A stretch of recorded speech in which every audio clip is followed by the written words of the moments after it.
You're probably familiar with all the really super cute things that everybody loves in Japan, like Hello Kitty and Rilakkuma and, oh, I can't even name them all, there's so many.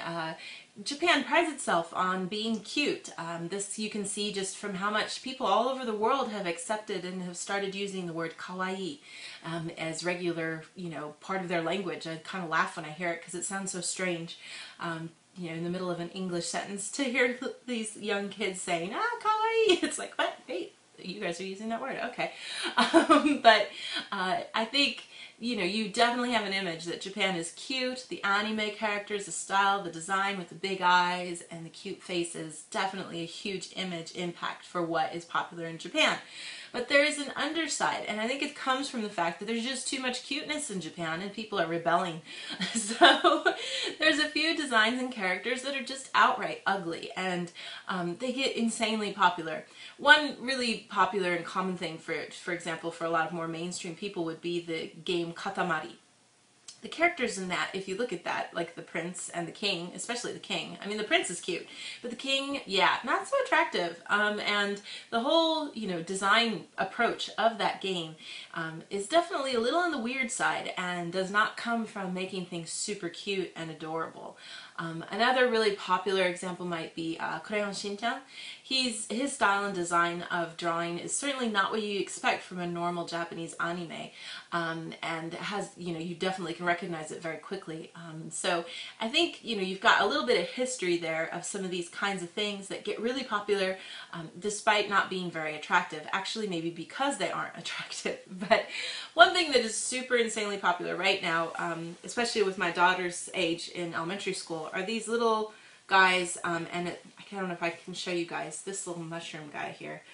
You guys might have to check it out on Wikipedia. I don't even have a good picture of them here. This is Kobito Zukan, and Kobito is like a little tiny dwarf, or like a little magic creature, and Zukan is like kind of like an encyclopedia or a collection of information about these.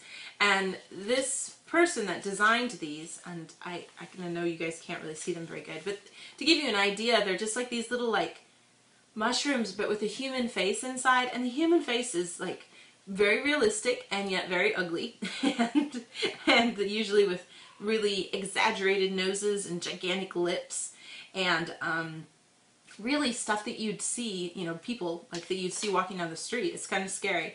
But they're like insanely popular, and people want these for their pencil cases, for their notebooks, for little keychain characters like this. There's DVDs and picture books. The whole thing started with picture books that got really popular. The guy that made them is Toshitaka Nabata, and I'll put a little info in the description to let you guys know so you can check out and see exactly what these things look like. But they're really insanely popular, and a good example of how sometimes something that's not so cute really gets popular in Japan, and can kind of show a different side to things here that, maybe people aren't so expecting, that it's not always about being super cute.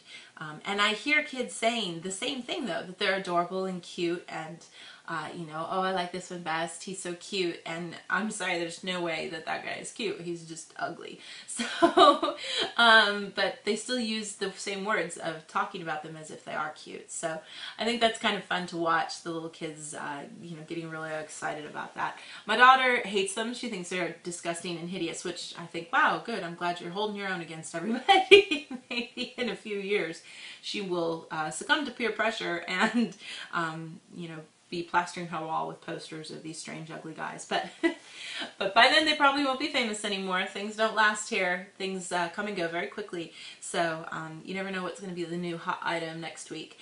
And certainly for me, living here in Nagasaki, for all I know, in Tokyo, these guys could be over and done with. It takes a little while for things to trickle down to us in the boonies where we live here. So